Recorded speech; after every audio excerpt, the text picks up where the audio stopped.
ಧನ್ಯವಾದಗಳು. ನಾವು ದಾನ ಮಾಡಬಹುದು, ಆದರೆ ನಮಗೆ ಹೇಗೆ ಮಾಡಬಹುದು ಅಂತ ಹೇಳಿ ತಿಳಿದಿಲ್ಲ. ಈಗ ಒಬ್ಬ ಸಂತ ಇರ್ತಾನೆ. ಫ್ಯೂಜಿಯಾಮ ಎಂಬ ಬೆಟ್ಟ ಒಂದಿರುತ್ತೆ. ಅಲ್ಲಿಗೆ ಈ ಸಂತರು ಅಲ್ಲಿನ ದೇವತೆಗೆ ಪ್ರತಿದಿನ ಆರಾಧನೆ ಮಾಡಲು ಹೋಗ್ತಾ ಇರ್ತಾರೆ. ಒಂದು ದಿನ ಅವರಿಗೆ ಆ ದೇವತೆಯ ದರ್ಶನವಾಯಿತು. ಆಗ ಆ ಸಂತರು ಸುಮ್ಮನೆ ಕೈ ಮುಗಿದರು. ಆಗ ಅವರ ಜೊತೆ ಬಂದಂತಹ ಸ್ನೇಹಿತರು ಸಂತರಿಗೆ ಏನಾದರೂ ವರಗಳನ್ನು ಕೇಳು ಅಂತ ಹೇಳ್ತಾರೆ. ಆಗ ಸಂತರು ಹೇಳ್ತಾರೆ, ಪ್ರತಿದಿನ ಸಂಜೆಯ ಒಳಗೆ ಬರುವಾಗ ನನ್ನ ಚಪ್ಪಲಿಯನ್ನು ಬಿಡುವ ಸ್ಥಳದಲ್ಲಿ ಕೇಳುವುದನ್ನು ಬಿಟ್ಟು ಬರುತ್ತೇನೆ ಅಂತ ಹೇಳ್ತಾರೆ. ಆಗ ಸ್ನೇಹಿತರು, ಹಾಗಾದರೆ ನೀನು ದೇವಸ್ಥಾನಕ್ಕೆ ಬರುವುದು ಏಕೆ ಅಂತ.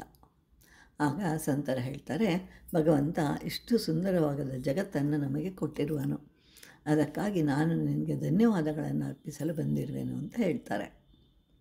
ಕೆಲವರಿಗೆ ಕೈ ಇಲ್ಲ, ಕೆಲವರಿಗೆ ಕಾಲಿಲ್ಲ, ಬಟ್ಟೆ ಇಲ್ಲ, ಮಾತಿಲ್ಲ. ಹೀಗಿರುವಾಗ ಎಲ್ಲವನ್ನು ಕೊಟ್ಟಿರುವ ದೇವರಿಗೆ ನಾವು ಧನ್ಯವಾದಗಳನ್ನು ಅರ್ಪಿಸಬೇಕಲ್ಲವೇ? ದೇವಸ್ಥಾನದ ಮುಂದೆ ಕೆಲವರು ಭಿಕ್ಷೆ ಬೇಡುತ್ತಾರೆ. ಅವರು ಅಲ್ಪವಾದುದನ್ನು ಬೇಡುತ್ತಾರೆ. ನಾವು ಒಳಗೆ ಬಂದು ಹೆಚ್ಚಿನ ಮೊತ್ತವನ್ನು ಕೇಳುತ್ತೇವೆ, ಅಷ್ಟೇ ವ್ಯತ್ಯಾಸ ಅಂತ ಹೇಳ್ತಾರೆ. ಅಂದರೆ ನಾವು ದೇವಸ್ಥಾನಕ್ಕೆ ಹೋಗಿ ಧನ್ಯವಾದಗಳನ್ನು ಅರ್ಪಿಸಬೇಕು. ಯಾಕೆ ಅಂತಂದರೆ ಸಮುದ್ರದ ನೀರು ಉಪ್ಪು. ಆ ನೀರನ್ನು ಮೇಲೆ ತೆಗೆದುಕೊಂಡು ಹೋಗಿ ಏನು ಮಾಡುವನೋ ತಿಳಿಯದು, ಮೇಲಿನಿಂದ ಬರುವ ನೀರು ಸಿಹಿಯಾಗಿರುತ್ತದೆ. ಅದಕ್ಕೊಂದು ಧನ್ಯವಾದಗಳು. ಹೀಗೆ ಮಣ್ಣು, ಗಾಳಿ, ಬೆಂಕಿ ಎಲ್ಲವನ್ನೂ ಕೊಟ್ಟಿರುವನು.